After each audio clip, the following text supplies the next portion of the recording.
Well, hey everyone, my name is Nathan Jones, and if you're new here, welcome. I like to talk about all things movies, specifically Blu-rays, and welcome to my final film journey of the current iteration of what it is. We're at week 52, so a whole year has passed since I decided to do this challenge. So pretty much what I've been doing for the last year is I have been recording all of the things that I have been watching, writing it down in a journal for like the first half, and then I decided, you know what, maybe I'll just do video diaries and letterbox. But it's been a lot of fun just kind of recording all the things I've been watching, and then also just the things I've been picking up as I've been going throughout each week. And honestly, it's been really fascinating for me to kind of reflect back on all of the media that I'm consuming, and I'm really enjoying that process. However, I did want to kind of change things up a little bit on the channel. Today's going to be the final episode of the current iteration of what we're doing. So before we jump into all of the things that I've watched and picked up for the past week, the final one, I would love to know in the comment section down below what you've been watching and what you've been picking up. Let me know down there in the comment section. Alright, so before we jump into the titles I picked up, let's actually talk about a little, just briefly, about what I'm going to be doing here on the channel. So there's still going to be Blu-ray hauls that are going to be coming up, probably monthly. I don't exactly know when I'm going to be doing that exactly, but I'm going to be doing Blu-ray hauls pretty regularly, so that's a mainstay on the channel. Now the other thing I want to do is I'm going to start something that I'm really not going to give too much away just yet, but I have this one little thing right here. This little, you've probably seen one of these kind of things, these little prize wheels. You can see like it's got, you know, options here. So I am going to be doing something pretty fun and I think pretty interactive with all of you. So if you have been on the channel or if you're new to the channel, hopefully this is something that you'll find fancy and you'll enjoy it. But I'll leave it at that. But let's just know, like, some of those might be, you know, different boutique labels exactly.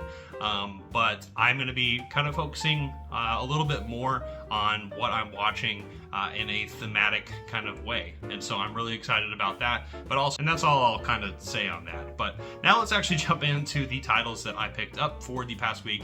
If you have been following, I just recently came back from North Carolina, so I am a little bit pinched on the pocketbooks, and I'm probably going to be trying to save money as much as possible in the coming months, and so also just need to pay off some debt. So right, and here's this thing that I keep feeding my addiction. But all right, so let's jump into the very few titles that I did pick up. The first one being from Barnes & Noble. It is a Criterion release. It is during their 50% off sale that they've been having. I was actually surprisingly able to find this in my own store, which is not very common because they don't have any movies, but they do have a few behind the counter, which is, it irks me a little bit because just put that on a rack somewhere. But regardless, I got Basette, I think is how you say this name correctly, but it is a biopic starring Jeffrey Wright. I'm really excited about this movie. I know that my friends KB and Ryan, who just recently picked this up as well, I got this on 4K. This is going to be done in, I think it's black and white version of this film, supervised by the director, which I'm really excited to buy. But also the fact that, like, there is just an insane cast in here. Listen, David Bowie, Dennis Hopper, Gary Oldman, Christopher Walken, Benicio del Toro, Parker Posey, Claire Forlon, Michael Wincott, just to name the stacked cast in here. That's insane. I am very excited about this, and apparently this is Jeffrey Wright's like debut film, and I love that actor. So I'm really excited about this movie. And have you seen this one yet? Next is another film from the A24 line, one that I love, and I'm glad that they're putting out their own releases. And to me, they're surprisingly affordable because I think I got this for around $22, which I think is very reasonable for something like this. But this is a fantasy film that I've been wanting to watch, or at least was really curious about, and that is The Legend of Ochi right here. And Legend of Ochi is starring Willem Dafoe, which is the main reason I want to watch it because I love Willem Dafoe. But it has Helena Zengel, who was in News of the World with Tom Hanks, which I thought was alright. She is the main character, I think, in this film, along with this little creature, part of the Ochi, or at least she finds this little creature and tries to bring him back to his family. She tries to bring him back to the family, or the creature itself. But like I said, I haven't seen it.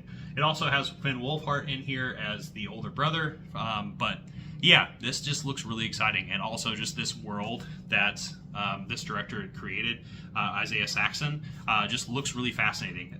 This is actually a PG film, so I feel like it is actually something that a lot of people can watch.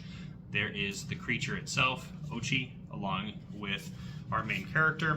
There are some postcards that come with it, and on the back of the postcards there's actually some kind of scientific showcases, kind of like if you were reading like a scientific journal. So like you can see like footprints, you can see like schematics of like anatomical family trees and things like that. But here are some of the behind the scenes stuff as they do a lot of practical effects with this film, which is really exciting to see because this is a fantasy film that I'm just really excited about watching.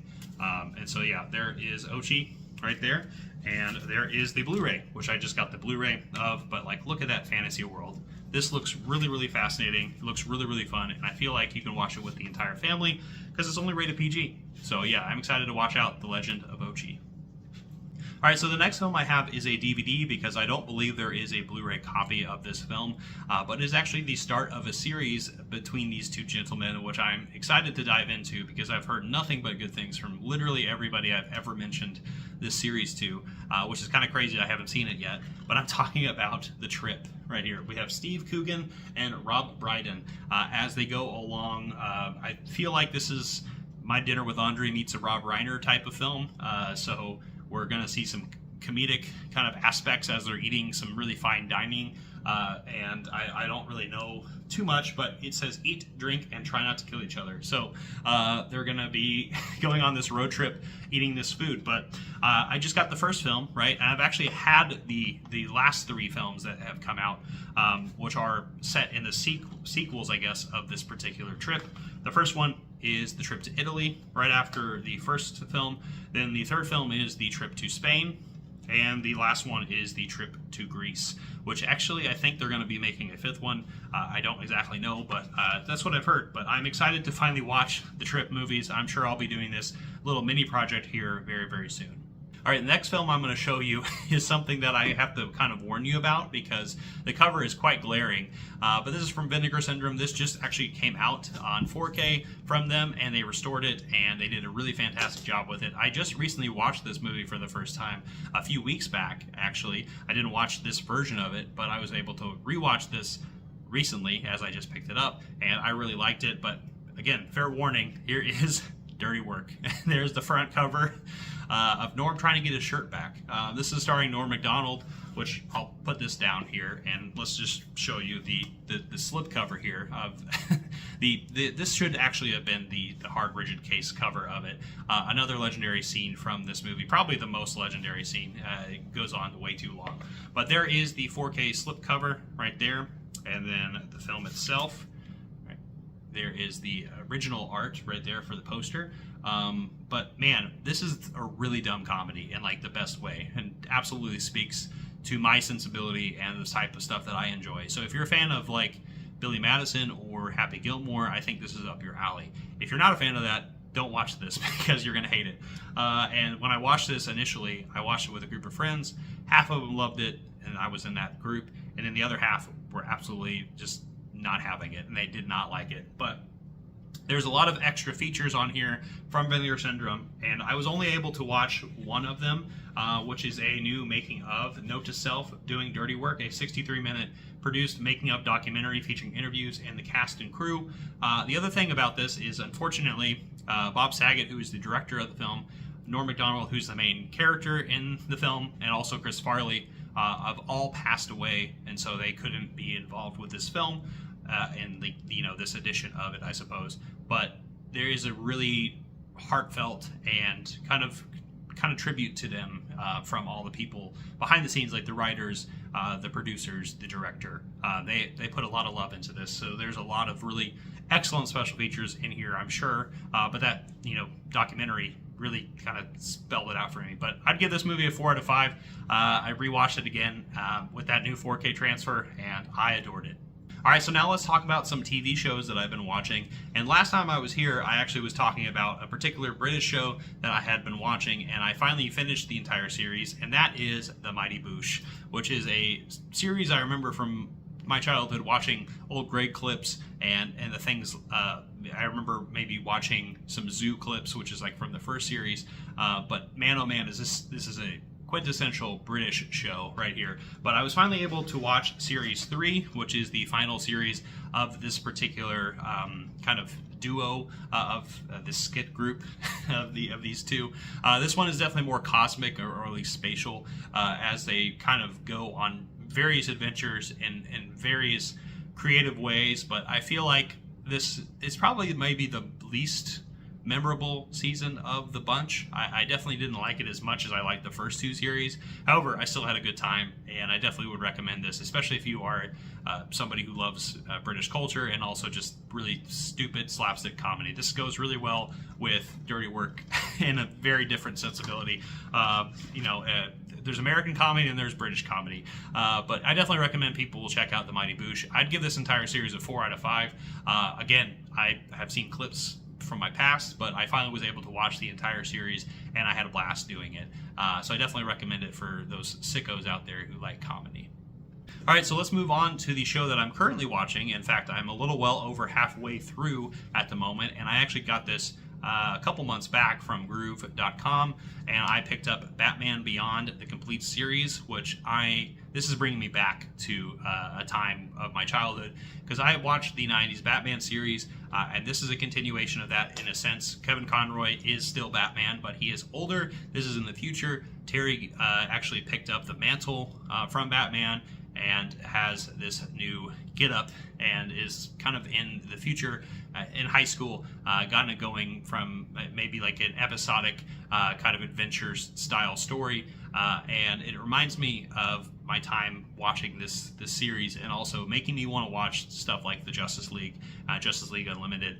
This is bringing me back to some Saturday morning cartoon kind of stuff, but I really enjoy this show, and also there is a movie at the end of this, actually the one movie that they put out with Batman Beyond, The Return of Joker, and I have not seen it in a long time, but it is in this set, and I'm excited to rewatch it. But again, I can't really say too much. I've watched the first series, which is a really nice introduction to Terry McGinnis and his entire kind of catalog of some villains. There's a couple villains in there you recognize from Batman's gallery, but you see some new ones too. New is a relative term. But regardless, this is a great series, and this is actually a pretty stacked release, so I'm excited about this, and I'm sure I'll be talking about the finishing touches of this particular series and the movie here very shortly. All right, so now let's move on to some movies, and the first 2 I have right here are from the Janus Contemporary line, which is no longer the name of it. I can't remember exactly what it is, maybe Criterion Contemporaries, something along those lines. It's got the word Criterion in it, so I feel like it was a name recognition thing. But regardless, I finally watched this 2 films right here, Room 666 and Room 999. Now, this is a back-to-back kind of double feature of the Cannes Film Festival in 1982 and in, I believe, 2022, so about 40 years apart from each other. Wim Wenders, who is the director of the first film, posed this question here. Is cinema a language about to get lost, an art about to die? And he asked Godard, Fassbender, Werner Herzog, Steven Spielberg, among a bunch of other contemporaries at the time in 1982. And it was only like a 45-minute film. Honestly, just he set up a camera in a room and with the TV on, which actually kind of showcases the technology at the time, which I think is fascinating to see what was playing on in the background, but also just seeing the time period of these different directors talking about this question, and some of them scoffing at it, some of them kind of like, adapting into it. But in 2022, which this movie came out in 2023, but I believe in 2022, we have the director Lubna Playost, who is the person who made Room 999, recreated this concept with Wim Wenders actually in this as the first person that she actually interviewed, but has a lot of people in here. I think 30 different names here, from like Baz Luhrmann, Claire Denis, let's see, Ruben Östlund. There's just a bunch of names. Lynn Ramsey, among directors that I don't know about, and then there's directors I do know about, but asking the same question in a contemporary lens. And it's a little bit more fascinating seeing the different takes on it, because some of them take it very seriously, and then the other ones definitely just kind of scoff at it, and it's fun in that way. But this is definitely very up its own butt a little bit, if you will, if you are not a fan of cinema in general, like just looking into the art or like the artistic style of it. It definitely has a barrier to entry if you're not, it's not for entertainment necessarily. It feels definitely more like looking more into historicals, or at least looking at an academic sense. So I'd give this movie a 3.5 out of 5. These two films definitely very important, I think, and I would love to see this recreated in another 40 years if I'm still around to see this. But yeah, this is a really cool kind of time capsule into, you know, some past perspectives and some modern ones. And the next film I have is one that I actually got in my original batch of Janus Contemporary Lines, and I had watched part of it before, but I surprisingly didn't finish it. I don't exactly know why, but I finally rewatched this entire thing, and my God, is this gorgeous. I'm talking about Godland. This is one of the prettiest films in contemporary cinema, in my opinion. It's got a really interesting aspect ratio, and it's showcasing Iceland in a really, really pretty light, but also a harsh kind of light, because at the same time, Iceland is, while it's gorgeous, it's also almost like you're trespassing on this ancient land that feels very hostile towards anyone, at least humanity, in this pretty much godless place. But it is Godland. But it is following, actually, this is actually a creation of, there was some photos that were found around this time period. Actually, I believe this is what year did this happen? In the late 19th century is when this happens. It's about a Danish priest, Lucas, who is played by Elliot Krasat Hove, right here, our main character, who is tasked to go to Iceland and kind of build the church there, and get, you know, the locals together in more of a communal sense. And if you know the history of Iceland, the Danish government are still very, very, very much involved. And it's really interesting and fascinating, not just from that story concept, but just from a visual aspect. I would equate this to something like The Revenant, at least in terms of pretty gorgeous nature scenes, especially in this Arctic kind of tundra of a place. And man, it is just a gorgeous one, and there's just a bunch of beautiful greens in here as well, and the camera lingers in ways that I think really make this cinema special. I would give this movie almost a 4.5 out of 5. It's really special, and I really want to watch it again, and just kind of get lost into this old world, and lost into those photographs that they have this whole movie based concept on. So yeah, check out Godland. I definitely recommend people watch this movie. This is an incredible one, and a beautiful one at that. All right, so now let's jump into some horror films. I've been in the mood a little bit lately to watch some horror, and these are rewatches, these next couple of films, and I actually just picked them up over in Asheville, and these are from Second Sight. The first one is The Guest. This is a movie starring Dan Stevens as this stranger who shows up at the door of this family who just recently lost their son in combat, and he says he is a part of that platoon. And it's more than meets the eye, as this guest actually happens to be much worse than he actually claims to be. And there's just some uneasy moments here, but Dan Stevens is incredible in this. Micah Monroe in an early role is incredible, and this is just a really fun kind of, it almost feels like an 80s film slapped into the modern context. It definitely has a really great soundtrack to it, a song towards the end of the movie that I just keep listening to. I have it on my Spotify liked, and I can't stop thinking about it. And there's some just remarkable scenes in here, and some really gory and gross slasher moments that happen towards the end of the movie. Not to give anything away, but you can easily tell this is something as unsettling with Dan Stevens in this movie. But there's a lot of special features in here as well, with Dan Stevens himself talking about his time on the film, Micah Monroe, of course, Adam Wingard, and Simon Barrett, the people who created the film together, and I watched those special features along. There's a bunch of other special features as well, but this is the standard edition, so I don't have the big booklet or anything like that, but I'm just happy to have this on 4K because it looks terrific. movie a 4 out of 5. It's definitely one that I recommend people watch, and if you are in the mood for a slasher, a modern slasher that feels like has some 80s sensibilities, check out The Guest. Alright, so next is a movie that I've watched a couple times on Netflix, actually, and I finally have the Blu-ray of it, and that is Creep.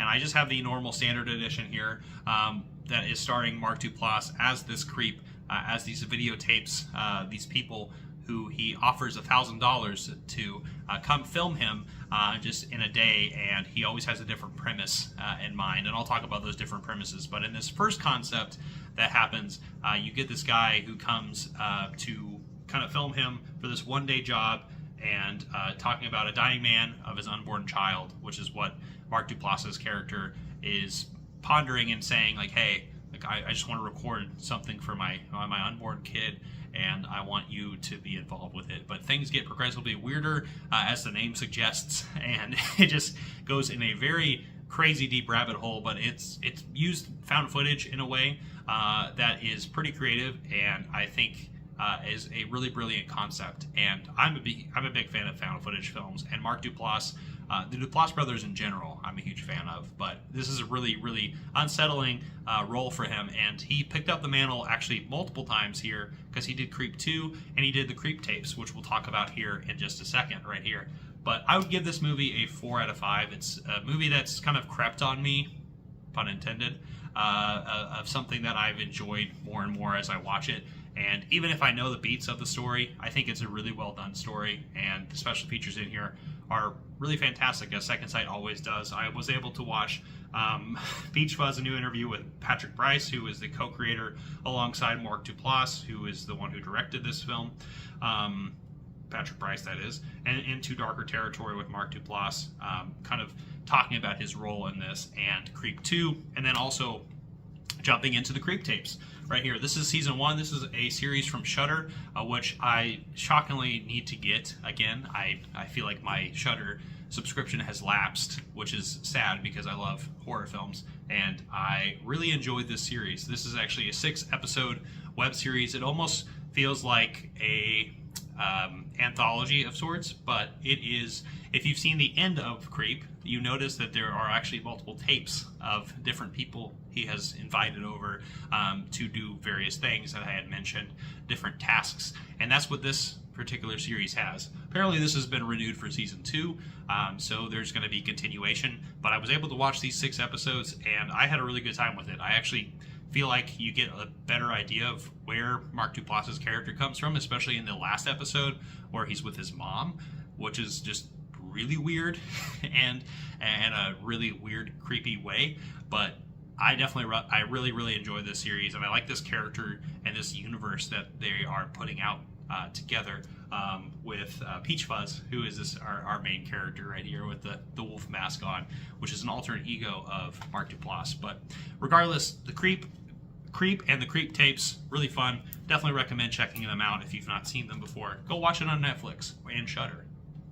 Alright, so next is a documentary that I decided to watch that I recently picked up over in Asheville as well. This is from Dogwoof, and this is the Neomorone documentary, and man, is it massive, because this is actually almost 3 hours long. It is, like, let's see, how long is it? 156 minutes with special features of 31 minutes, so it practically is 3 hours. But this is directed by Giuseppe Tornatore, and if I can pronounce things correctly. But this is the story of Ennio Morricone, who is the legendary Italian composer who is in over 500 film and TV series and sold over 70 million records. And wow, this is one of the best composers in modern history, or at least was, because he recently passed in 2020. And this is a tribute to him. This is a retrospect on his career. I mentioned the length of this movie because it showcases a lot of that retrospect, and it actually is played by a character who looks like Ennio Morricone, kind of recollecting this as he's getting interviewed, but also showing photographs and different footage from that time period that he put those kind of scores out and also just interviews. But also it's really interesting because there's a lot of other people involved that have worked with him or were different directors and different actors or who were inspired by him. And it's really fascinating to kind of showcase the works of Ennio Morricone and give pretty much the flowers that he deserves, because he put out so much content, but at the same time, a lot of it was just masterful and in a really, really beautiful way. And it's so memorable. This Italian maestro that is Ennio Morricone. I love this documentary. I highly recommend it. If you are a fan of music, if you're a fan of film, which if you're on this channel, you should be, check this documentary out if you've not seen it before. I'd give this a 4.5 out of 5. I really, really enjoy it, and I highly recommend it. In fact, so much so that I started thinking about some movies that I had on my shelf that I hadn't seen that has Ennio Morricone's score on it, and one that weirdly popped up in my mind is one that's not super known, or at least super accepted, because it definitely has, if you look up the Rotten Tomato and IMDb score of this, it's definitely one that's not really touted that much. But the next film I'm going to talk about is a film that he scored, and that is The Cold Eyes of Fear. And this is the indicator release of this film. This is a beautiful looking film. I actually just have the Blu-ray of it. I know this is out on 4K as well, but I believe I picked this up over in the UK when I was last over there. But man, oh man, is this a really fun film. This is a joint collaboration between Italy and Spain, but all filmed in England. So it's like an English Giallo, right? And it also reminds me a lot of Wait Until Dark with Hepburn. And there's like those concepts towards the end, especially with the light and shadow, the darkness that envelops the characters that we have in here is beautiful. But let's look into this release right here. It actually opens on a really sensual kind of show that you think is a part of a Giallo, but may or may not be. And there is the film itself right there. And then there is the booklet right here, which has the intro of it. And it has a bunch of special features in here. I enjoyed this movie. However, it feels a lot more talky than it actually, more action and suspense that it should have in it. This is a movie that I think definitely has some moments, and its score, I had mentioned Ennio Morricone, is actually quite interesting because it's definitely a different take on the Giallo. Definitely an English take, which is strange to see that. Kind of going back and forth between these different languages and these different actors who are involved in the movie. However, again, it is a little dull in parts, and but the final scene does make up for it. And I think that the shadows in this, I think the bookends of this movie, the opening and the closing, make this a memorable film. But the middle parts of it, the convoluted plot, definitely kind of waters it down a little bit. I would say I'll give this a 2.5 out of 5. Definitely recommend people check it out. And if you're a fan of Giallo films, this is one that's really interesting, and it's got an interesting Ennio Morricone score. And the last one I'm going to talk about is a really tough watch, and another indicator I watched earlier in the week, and one that was a gift from my buddy KB, so thank you. Both Brian and KB told me that I would enjoy this movie, or at least it'd be an interesting recommendation, because this is a really tough watch, and I'm talking about The Brute. Holy moly, this movie. This is showing, fair warning, it's got domestic violence in it, and that is not cool, and it is showcasing this in a very tough way. But this is starring Sarah Douglas and Julian Glover, and it also has Bruce Robinson, Jenny Twig, and Susanna Stone in it. And my God, is this movie a tough watch. But I also feel like really important, because I feel like a lot of the domestic violence hadn't been shown, especially in 1977 at the time. And I think this is a very visceral way to showcase it. And I think it also is important because of that, because I think it's important to show things that are unseen quite a bit. And this movie, I would say, is a really tough watch and a tough recommendation. However, it's definitely one I definitely recommend people check out if you have a strong stomach, and a movie that I think has a place in history in cinema, and I think it's definitely a good film nonetheless. I would say it's probably a 3 out of 5, maybe a 3.5 out of 5. It's one that I will have a tough time revisiting because of the content, but again, watching this bonus features with Jerry O'Hara talking about the different kind of aspects of when this came out is really fascinating, and I definitely would recommend people look into that before you watch it, because that would definitely give something away. But with that being said, next time we're here, we're going to be doing something different. And but I've been having a blast doing this 52-week journey with you guys, and I hope you enjoyed it as well. I'm excited for the upcoming stuff on the channel and some updated things and just different content to jump in with you guys as we're watching all things movies. So anyway, give it a like, comment down below, share, hit the notification bell, subscribe, and I'll see you next time. I'm not Jones.